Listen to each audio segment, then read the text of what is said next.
இப்போ எல்லாம் எப்படி இருக்கிறீங்க? எல்லாம் நல்லா இருக்கிறீங்களா? வாங்க இன்னைக்கு வந்து பால் வச்சு உங்கள் வீட்டில் சின்ன பிள்ளைங்க இருந்தாங்கன்னா இந்த மாதிரி செஞ்சு கொடுத்து பாருங்க. சூப்பராக சாப்பிடுவாங்க. இந்த சம்மரில் ஒரு புட்டிங் செஞ்சிடலாம்.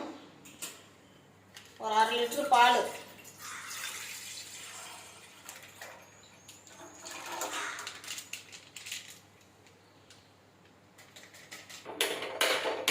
தண்ணி விடாமல் காய்ச்சிக்குங்க.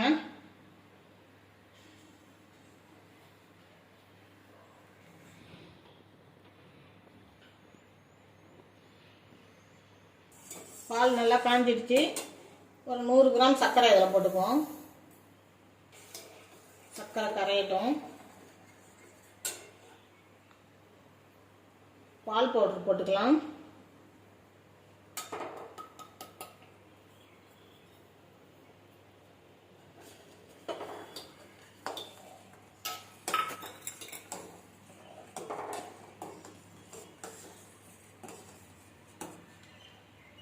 அப்படியே பால் இந்த பக்கம் மாற்றிக்கலாம். அதுக்குள்ள கிண்ணம் வச்சு கொஞ்சமாக தண்ணி விட்டுக்கலாம். ஒரு டம்ளர். ஒரு 10 கிராம் அகரகர் எடுத்து கட் பண்ணி தண்ணியில் போட்டு வச்சுருக்கேன். இது தண்ணி கொதிச்சது இது கூட சேர்த்துக்கலாம். தண்ணி கொதிச்சிட்டுது, அகரகர் சேர்த்துக்கலாம்.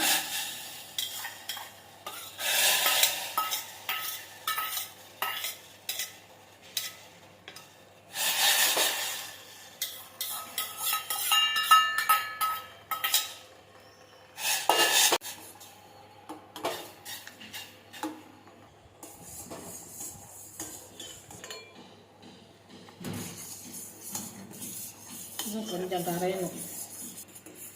அகரகர் நல்லா கரைஞ்சிடுது. வாங்க இதை வடிகட்டி ஊற்றிடலாம். இப்போ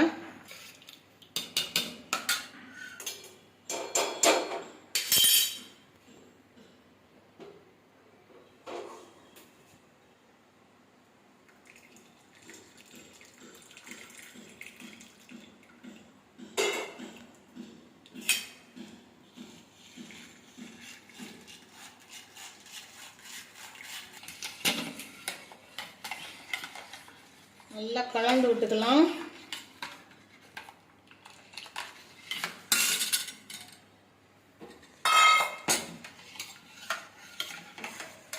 இந்த மாதிரி ஒரு பவுலில் ஊற்றிக்கலாம். நல்லா ஆறட்டும். ஒரு 2 மணி நேரம் கழித்து பார்க்கலாம். இப்போ 2 மணி நேரம் ஆயிடுச்சு.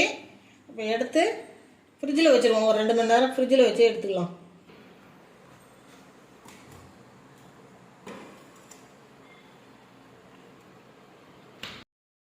பாருங்க, 1 மணி நேரம் தான் வச்சேன். நல்லா செட் ஆகிடுச்சு. வாங்க இதை எடுத்து பார்த்துடலாம்.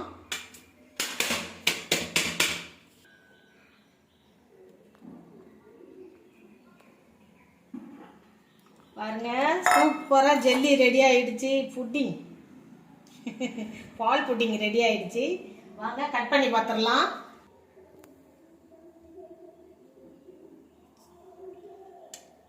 சூப்பராக ரெடி ஆகிடுச்சு. இந்த மாதிரி நீங்களும் செஞ்சு இந்த சம்மரில் உங்கள் வீட்டு பசங்களுக்கு கொடுத்து பாருங்கள். சூப்பராக சாப்பிடுவாங்க. பாருங்க, சூப்பராக ரெடி ஆகிடுச்சு. பாருங்கள், இந்த மாதிரி நீங்கள் செஞ்சு உங்கள் வீட்டு பசங்களுக்கு கொடுத்து பாருங்கள். நல்லா விரும்பி சாப்பிடுவாங்க.